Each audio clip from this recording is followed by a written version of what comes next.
নিজৰ সন্তান নহ'লেও খুৰীয়ে মোক নিজৰ সন্তানৰ দৰে ভাবে। কিন্তু সন্তানৰ বাৰ্থডেটোহে মনত নাৰাখে। আমাৰ লক্ষ্য এতিয়া মাৰ চকু ভাল হৈ থকা তেতিয়াহে আমি আমাৰ সপোনবোৰ পূৰণ কৰিব পাৰিম। এতিয়াই গৈ মাক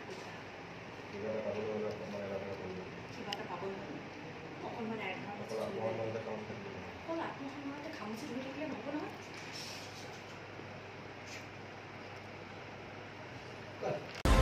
ঘৰখনৰ সমস্যাবোৰে মোক সেই কথাটো পাহৰাই পেলালে। কিন্তু ভাইটিৰ বাৰ্থডে নেপাহৰিলা? যদি ঘূৰাই নিদিওঁ তেন্তে মায়ে মনত কষ্ট পাব আৰু তেতিয়া হয়তো আমাৰ প্ৰতিও মাৰ আন্তৰিকতাৰ ভাৱ কমি আহিব পাৰে। সেইবিলাক খবৰ মই ফাইলটো ৰাখি থলো, এতিয়া কি খতৰে মই ঘূৰাই দিম? মই লাজ নাপাম নেকি? তুমি দিবকে নালাগে নহয়, বন্ধুৰ হাতত দি পঠালে হ'ল। আমাৰ লক্ষ্য এতিয়া মাৰ মনত ভাল হৈ থকাটো।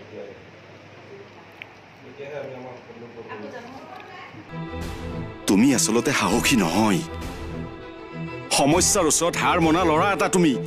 আপুনি সেইবোৰ কথা ক'লেও মই মোৰ সিদ্ধান্ত সলনি নকৰোঁ।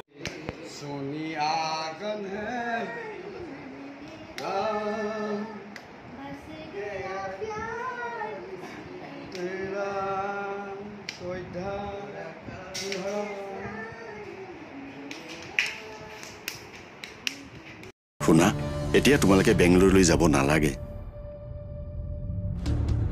মোৰ ঘৰলৈ যাবা।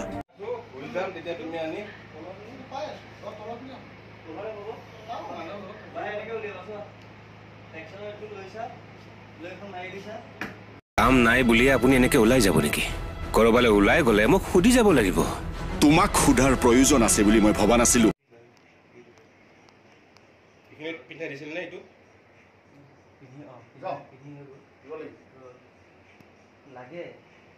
তুমি যে কৈ থকা তোমাৰ পচন্দৰ ৰেড কালাৰ অডিখন এখন লাগে নে নালাগে? লাগে, কিন্তু সেইবুলি তুমি যদি এনেকৈ এইবোৰ কথা ধৰা এইবিলাক ধৰা কৰিলে বৰ ডাঙৰ কথা হ'ব নহয়।